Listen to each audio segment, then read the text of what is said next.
Students, Mahakal math magic में आपका स्वागत है। आज आप देख रहे हैं क्वेश्चन क्लास 9th का है। ये चित्र में 5 सेंटीमीटर 3 सेंटीमीटर वाले वृत्तों के केंद्र O तथा O डैश हैं। दोनों वृत्त एक दूसरे को स्पर्श करते हैं। यदि O डैश का लंब समद्विभाजक है, बड़े वृत्त को दो वृत्तों तथा PQ पर काटता है, तो PQ की लंबाई ज्ञात करो।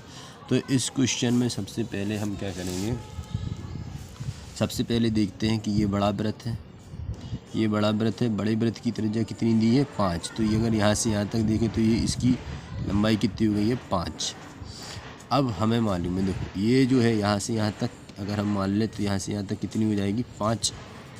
बड़े वृत्त की त्रिज्या है r, तो यानी कि r बराबर कितनी हो जाएगी? 5।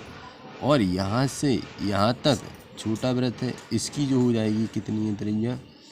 3। ठीक है, तो हम क्या निकालेंगे? O डैश की दूरी निकालेंगे। अब जैसे कि इसमें हमें जानना क्या ज़रूरी है, इसमें हमको जानना ज़रूरी है कि यदि कोई भी लंब समद्विभाजक, उन्होंने क्या दिया? PQ क्या है? एक लंब समद्विभाजक है, यानी कि O डैश को ये कितने दो बराबर भागों में बांट रहा है। तो हमको ये मालूम होना चाहिए, क्या मालूम होना चाहिए हमें? कि O डैश लंब O डैश क्या है? त्रिज्याएँ हैं। क्या दिया हुआ हमें? त्रिज्याएँ हैं। ठीक है, PQ लंब समद्विभाजक है, लंब समद्विभाजक है।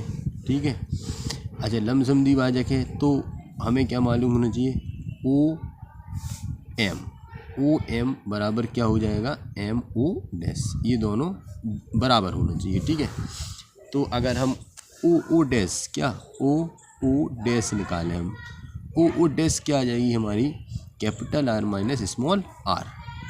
O डैश क्या हो जाएगी? 5 माइनस 3 इक्वल टू 2। हमें मालूम चल गया कि O डैश क्या है हमारी? 2 आ गई है। और O डैश होता क्या है दरअसल? है क्या वो? OM प्लस MO, यही तो है O डैश। तो ये बराबर भाग में बटेगी। तो यहाँ पे अगर हम लिख दें कि OM की हमारी दूरी कितनी आ जाएगी? 1 आ जाएगी। क्या आ जाएगी? OM की देखो ये हमारी 2 आ गई। कितनी आ गई? ये 2। तो ये जो है 2 है, तो ये 1 हो जाएगा, ये 1 हो जाएगा। अब हम ये 90 डिग्री है, क्योंकि लंब समद्विभाजक है तो 90 डिग्री है। 90 डिग्री के सामने वाली भुजा क्या होती है? कर्ण। तो यहाँ पे हम पाइथागोरस लगाएंगे। क्या लगाएंगे? पाइथागोरस। तो अगर हम पाइथागोरस लगाएंगे तो क्या हो जाएगा? PO का स्क्वायर इक्वल टू PM का स्क्वायर प्लस OM का स्क्वायर, राइट। तो हमें PO कितनी दी है? 5 का स्क्वायर इक्वल टू PM निकालना है, तो PM का स्क्वायर प्लस OM यानी 1 का स्क्वायर। तो 5 का हो जाएगा 25, और ये 1 का स्क्वायर 1 ही रहेगा, इस साइड आएगा तो माइनस का 1 इक्वल टू PM का स्क्वायर। ये हो जाएगा 24 इक्वल टू PM का स्क्वायर, राइट। अब क्या करेंगे हम? तो PM बराबर हमारे क्या जाएगा? अंडर रूट के 24। अब 24 को हम उसमें लिखेंगे तो किस तरह से लिखेंगे? देखो 4 2 6 12 2 3 6 3 एकम 3। ठीक है, जिनकी जोड़े नहीं बनते उन्हें कहाँ रखते हैं हम? अंडर रूट के अंदर। किसके अंदर रखते हैं? अंडर रूट के अंदर।